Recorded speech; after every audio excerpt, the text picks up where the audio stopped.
विधि का विधान, विधाता की माया, कारागृह के कष्टों के मध्य भी सुख का पहला वसंत वासुदेव और देवकी के भाग्य आया।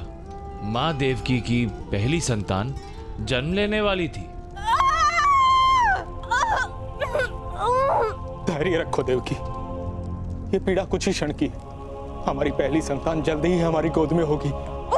प्रसव पीड़ा में देवकी थी, परंतु प्रसव की प्रतीक्षा सबसे अधिक कंस को थी, जो हर पल पल की गणना कर रहा था। सबल बनो देवकी, सबल।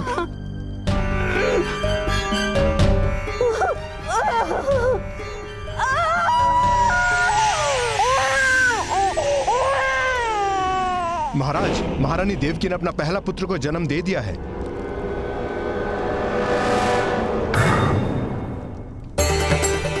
देखो देवकी, कितना सुंदर पुत्र है हमारा, कितना मनोहर रूप है इसका, मानो किसी देवता ने अवतार लिया हो। इसका मुख देखो और अपना संताप भूल जाओ। देखो देवकी,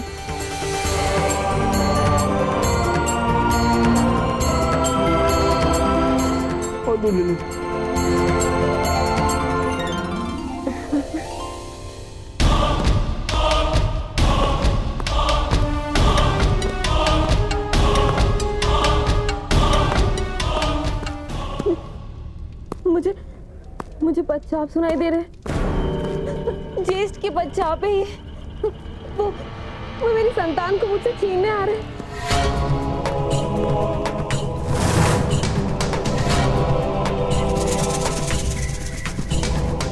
अपने हृदय पर धीरज का पत्थर रखो देवकी, हमें हमारा पुत्र कंस को सौंपना होगा। मैंने वचन दिया है। कैसा वचन? एक माता अपने संतान की बलि नहीं चढ़ने देगी आर्य।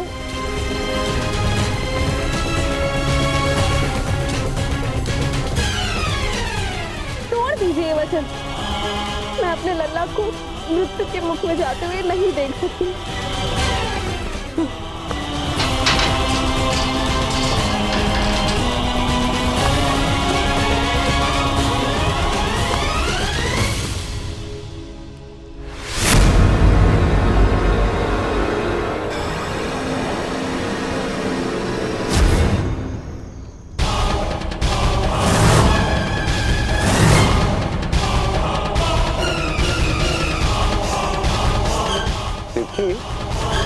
देखो, पुत्र प्राप्ति का सुख तुमने पा लिया, अब काल समाप्ति का सुख मुझे पाने दो।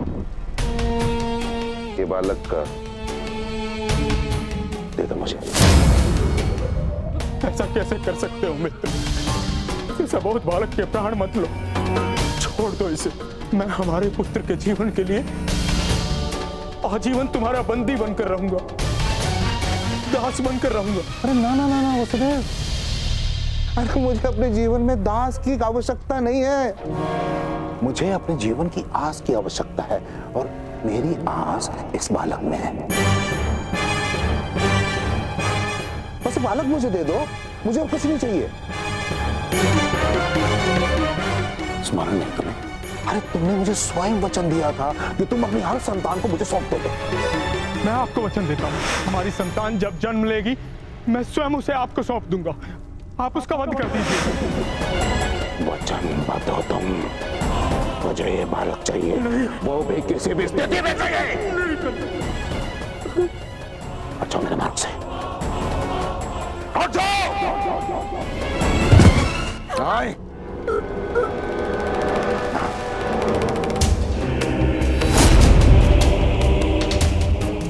देवकी, ये बालक मुझे दे दो।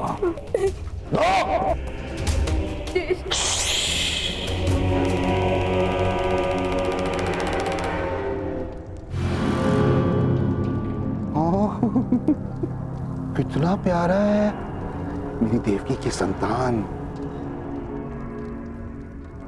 पर है तो मेरा काल। अब देखते हैं कौन किसका काल बनता है, तू मेरा या मैं तेरा। अब तो सारा संसार साक्षी बनेगा कि कैसे कंस ने अपने काल को समाप्त किया।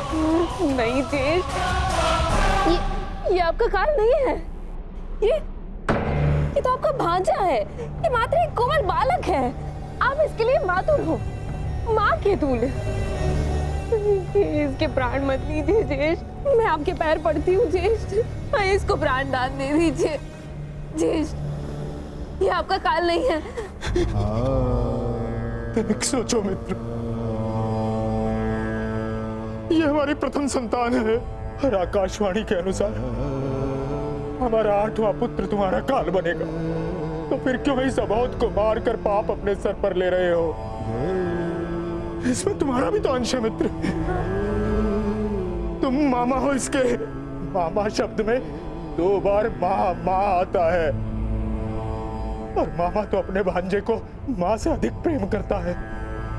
तो क्यों संसार को मामा का ऐसा स्वरूप दे रहे हो?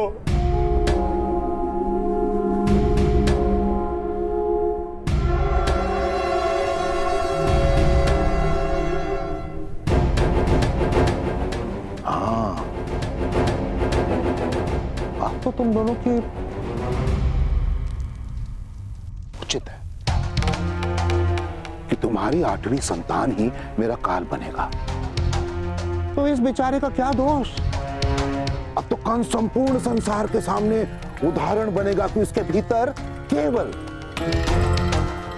राग, द्वेष, छल, कपट, नीति, अनीति, कुनीति, धा, ईर्ष्या ही नहीं, उसके भीतर बहुत सारा प्रेम, दया और करुणा है। तो ठीक है, इस बालक पर, अपने भांजे पर एक उपकार करता हूं। आज मैं इसे प्राण दान देता हूं।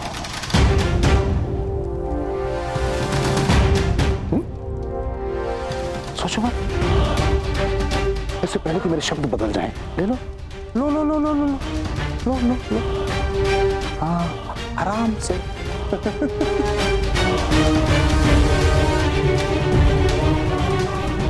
अब तो खुश हो ना?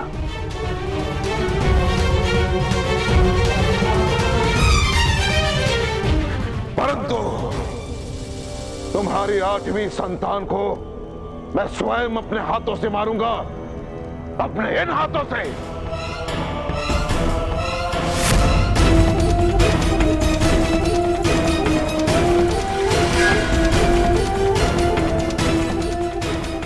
स्मरण रहे।